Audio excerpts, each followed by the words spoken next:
تقی عثمانی صاحب کی تحقیق یہ ہے کہ یزید کے بارے میں مستند روایات سے ثابت نہیں ہے کہ وہ حضرت حسین کے قتل میں شریک تھا. اس لیے حضرت نے مفتی تقی عثمانی صاحب نے بہت ہی پیاری بات لکھی ہے. فرمایا کہ یہ تو ثابت نہیں ہے کہ قتل میں شریک تھا, لہذا اس کی وجہ سے بعض لوگوں نے اس کو رحمت اللہ علیہ بنا دیا. کیا بنا دیا؟ لیکن فرمایا کہ اتنا بھی نہیں ہے کہ رحمت اللہ علیہ کہنا شروع کر دو, اس لیے کہ اس کے دور حکومت میں قتل بہرحال ہوا ہے. تو آپ کے دور حکومت میں نبی کے نواسے قتل ہو گئے, تو یہ بھی بہت بڑا جرم ہے. اس لیے انہوں نے اعتدال والی بات کہی کہ اس ہاں یہ پھر ایک بڑا جرم یہ کہ پھر وہ کوفہ کے گورنر کو معزول کیوں نہیں کیا, معزول کیوں نہیں کیا کوفہ کے گورنر کو, یہ بہت بڑا سوال ہوتا ہے. تو اس سوال کی وجہ سے بھی ہم یزید کو اچھا نہیں کہہ نہیں سکتے, ہم اس کو اچھا. پھر سوال پہ لعنت اللہ علیہ کیوں نہیں کہہ رہے؟ بھائی لعنت اللہ کہنے میں احتیاط کر رہے ہیں. احتیاط اس لیے کہ عین ممکن ہے کہ اس کے پاس کوئی عذر ہو کہ میں ابن زیاد کو معزول نہیں کر سکتا. بعض دفعہ گورنر اتنا مضبوط ہوتا ہے کہ آپ نے اس کو معزول کیا تو آپ کے خلاف کیا ہو جاتی ہے. آپ ہم گھر میں نہیں دیکھتے, لوگ میرے پاس کیس آتے ہیں. ایک صاحب نے میرے پاس کیس آئے کہ بیگم کے معاذ اللہ اللہ نہ کہے, بولتے ہوئے بھی ڈر لگتا ہے کسی سے تعلقات ہو گئے. میں نے کہا طلاق دے دو, کہہ رہے نہیں دے سکتا میں, سالے پکڑ کے کوٹ دیں گے مجھے. ٹھیک ہے نا. تو جب ایک چھوٹے سے گھر میں انسان معذور ہو سکتا ہے تو حکومت بھی بہت سی چیزوں میں معذور ہو سکتی ہے. لیکن پھر بھی یہ ایسے دلائل نہیں ہے کہ ہم اس سے یزید کی تعریفیں شروع کر دیں. تو اس لیے اعتدال والی بات کیا ہے؟ توقف. یوں بولو بھائی اللہ تعالیٰ حضرت حسین کے قاتلوں پر 100 مرتبہ لعنت فرمائے, نام لینے کی ضرورت نہیں ہے, کیونکہ تاریخ میں بہت کچھ الٹا پلٹا کر کے مسخ کر کے پیش کیا گیا ہے. اور اگر کسی عالم کی تحقیق ہے کہ یزید کو لعنت اللہ علیہ کہا جائے تو وہ اگر اپنی تحقیق پہ مطمئن ہے تو ان کو کہنے دو, ان کو بھی ملامت کرنے کی ضرورت نہیں ہے. شیعہ حضرات کی اگر واقعی یہ تحقیق ہے, اپنے ذاکروں سے سن کے نہیں, ذاکروں نے تو نیپال میں مردوں کو زندہ کیا ہے آج کل, نئی رپورٹ آئی ہے. کچھ شیعہ میں سمجھدار بھی ہوتے ہیں الحمدللہ, انہوں نے خود کمنٹ کیے کہ یہ ذاکر کیا ہیں, یہ ہمارے مذہب کو کیا کر رہے ہیں, بدنام کر رہے ہیں. تو میں نے کہا چلو ان کو اتنا تو احساس ہوا کہ کن لوگوں کو لا کے تم نے بٹھایا ہوا یہاں پہ. نیپال میں مردے زندہ ہو رہے ہیں, حضرت عباس آ کے مردوں کو زندہ کر رہے ہیں, صبح ماتم ہوا, پتہ نہیں کیا کیا. اتنے تو ہمارے والے جو ہیں وہ ایک حضرت جی وہ بھی نہیں پھینکتے.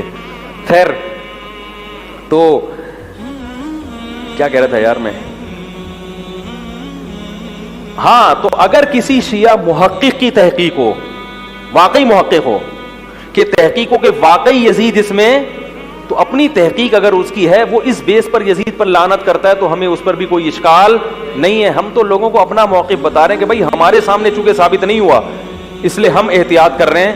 اچھا تو بالکل نہیں کہیں گے, ٹھیک ہے نا, اتنا, کیونکہ اگر بالفرض شریک ہوا اور قیامت میں اللہ نے پوچھ لیا کہ تم نے اس کو رحمت اللہ علیہ کیوں کہا, اس کا جواب دو, تو ہمارے پاس کوئی جواب نہیں ہوگا, پکڑے جائیں گے ہم.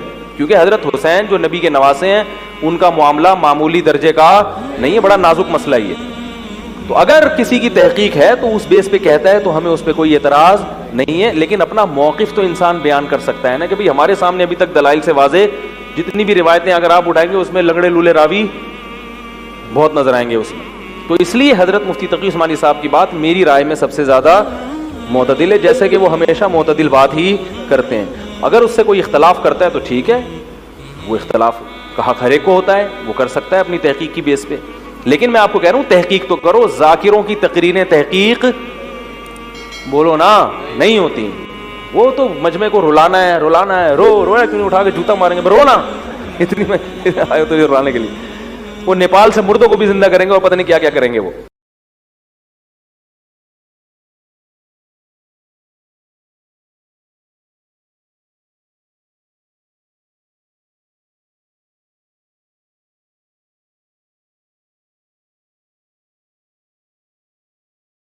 اگلا سوال ہے علی بھائی کہ کیا حضرت ابن عمر رضی اللہ تعالیٰ عنہ تو عراقیوں کو قاتل حسین کہتے تھے اور آپ اہل شام کو قصوروار ٹھہراتے ہیں, کیوں؟ ہاں وہ اس لیے کہ اوپر حکومت تو اہل شام کی تھی نا, عراق تو ایک صوبہ تھا نا. جیسے آپ پتہ پچھلی حکومت میں جب ہمارے یہ والے پرائم منسٹر صاحب کہتے تھے پنجاب پولیس نے یہ کیا, تو اس کا یہ مطلب نہیں ہوتا تھا کہ وہ پرائم منسٹر کو برا نہیں کہہ رہے، وہ کہہ رہے تھے پرائم منسٹر پنجاب پولیس کو یوز کرتے ہیں، ایکس پرائم منسٹر، ٹھیک ہے، کیونکہ اوپر تو حکومت انہی کی تھی نا۔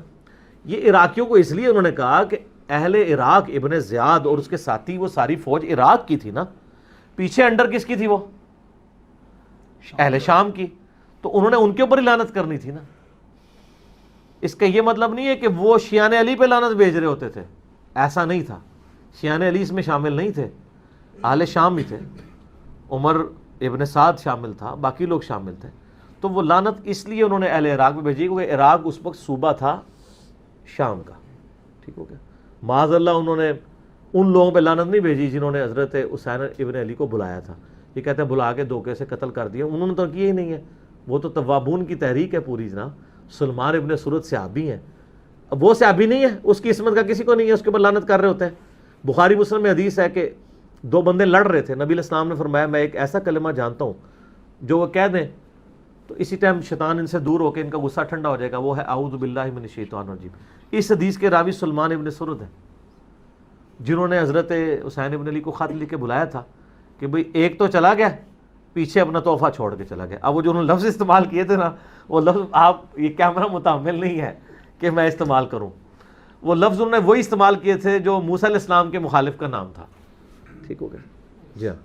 اگلا سوال ہے علی بھائی، سید الشہداء تو حمزہ بن عبد المطلب رضی اللہ تعالیٰ عنہ ہے، تو پھر سنی اور شیعہ دونوں ہی حسین ابن علی کو سید الشہداء کیوں کہتے ہیں؟ ظاہر ہے کہ وہ ان کی عقل کام کرتی ہے نا کہ سید الشہداء ہیں تو تبھی کہتے ہیں نا۔ المستدل الحاکم میں یہ پوری حدیث پڑھے نا، پوری حدیث یوں ہے کہ سید الشہداء حمزہ ابن عبد المطلب ہے، یا وہ شخص بھی سید الشہداء ہے جو جابر حکمران کے سامنے کھڑا ہوا حتیٰ کہ اسے قتل کر دیا گیا۔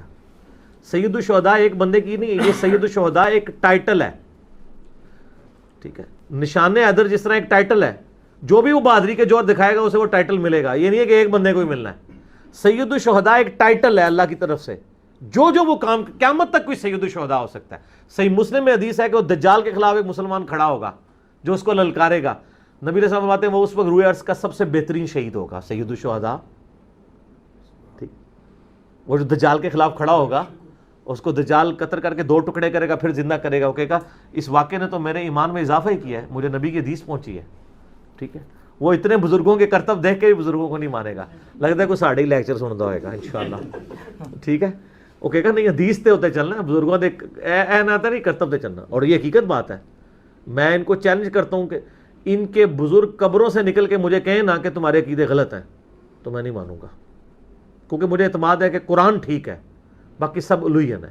اس کا میں اب چھوٹا سا مثال دیتا ہوں، سارے بزرگ جن کے ناموں کے ان کے بزرگوں نے کلمے پڑھوائے ہوئے ہیں، میں نام لیے بغیر کہتا ہوں، یہ بزرگ اگر قبروں سے نکل کے آپ کو یہ کہیں کہ 2 + 2 5 ہوتے ہیں تو آپ مان لیں گے؟ آپ کو اعتماد ہے کہ یار ایڈی بڑی شڈولتے نہیں میں ماننی، آپ 2 + 2 کو 5 ماننے کے لیے تیار نہیں ہے، تو میں قرآن کے عقیدوں کو کیسے غلط مان لوں کہ اگر کوئی بزرگ قبر سے نکل ہو کے میں تو سیدھا پڑھوں گا لا حول ولا قوت الا باللہ، انشاءاللہ غائب ہو جائے گا۔ بزرگ تو ساڑی ایک نگاہ دی مارنے، جس طرح انہوں نے بزرگ ایک نگاہ مار کے سیر شار دے سن نا، اسی ایک لا حول پڑھ کے نا بزرگ غائب کر دیں گے انشاءاللہ، اور لوگوں نے کیتے بھی نہیں غائب۔ تو سید الشہداء حسین ابن علی اس لیے کہ وہ بھی ایک جابر حکمران کے خلاف کھڑے ہوئے ہیں، تو یہ ایک ٹائٹل ہے، جو بھی کھڑا ہوگا اس کو یہ لقب ملے گا، بالکل ٹھیک لقب ہے۔ ایک بات جو علامہ ڈاکٹر قلب صادق نے فرمائی، اور مجھے میرے علم میں یہ بات پہلے نہیں تھی، وہ یہ کہ حضرت حسین کے قتل کا فتویٰ ایک بہت بڑے مفتی نے دیا تھا۔ یہ بات بھی ذرا سمجھ لیجیے، حضرت حسین رضی اللہ تعالیٰ عنہ کے قتل کا فتویٰ ایک بہت بڑے مفتی نے دیا تھا۔ کیوں دیا تھا؟ اس لیے کہ حضور کی احادیث موجود ہے کہ جب ایک شخص کی ایک خلیفہ کی بیعت ہو جائے تو دوسرا اگر کھڑا ہو تو اسے قتل کر دو، کھلی حدیث۔ اسی لیے ایک بہت بڑے مفسر بھی ہے، فقیہ بھی ہے، قاضی ابن العربی رحمۃ اللہ علیہ، ایک ابن عربی ہے الف لام کے بغیر، ابن عربی، وہ بہت بڑے صوفی ہیں، فلسفی ہیں، اندلس کے ہیں۔ یہ قاضی ابن العربی ہے جنہوں نے قرآن کی ایک تفسیر لکھی ہے اس اعتبار سے کہ صرف ان آیات کی تفسیر جن سے کہ فقہی احکام جو ہے ان کا استنباط ہوتا ہے۔ یہ 2 تفسیریں اس طور سے لکھی گئی ہیں قرآن مجید کی، احکام القرآن ان کا نام ہے دونوں کا۔ جن میں سے ایک جو ہے قاضی ابن العربی کی ہے. ان کا ایک جملہ نقل ہوتا ہے، قتل الحسین بسیف جدہ، حسین قتل ہو گئے اپنے ہی نانا کی تلوار سے. وہ تلوار کیا تھی؟ جب کسی کی بیعت ہو چکی ہو پھر کوئی کھڑا ہو مدعی خلافت قتل. میرے نزدیک حضرت حسین مدعی خلافت نہیں تھے. یہ بات اس وقت سامنے لوگوں کو نہیں آئی، بلکہ حکومت نے یہ باور کرا دیا کہ یہ تو باغی ہے، یہ مدعی ہے خلافت کے. انہوں نے تو دعویٰ نہیں کیا خلافت کا، وہ تو صرف اس عمل کو روکنے کے لیے میدان میں آئے تھے. اور اس بات کو اچھی طرح سمجھ لیجئے کہ اس وقت تک یہ جو تصور آج ہمارے پاس ہے کہ ریاست علیحدہ ہے، حکومت علیحدہ ہے. State of Pakistan, we are loyal to the state of Pakistan.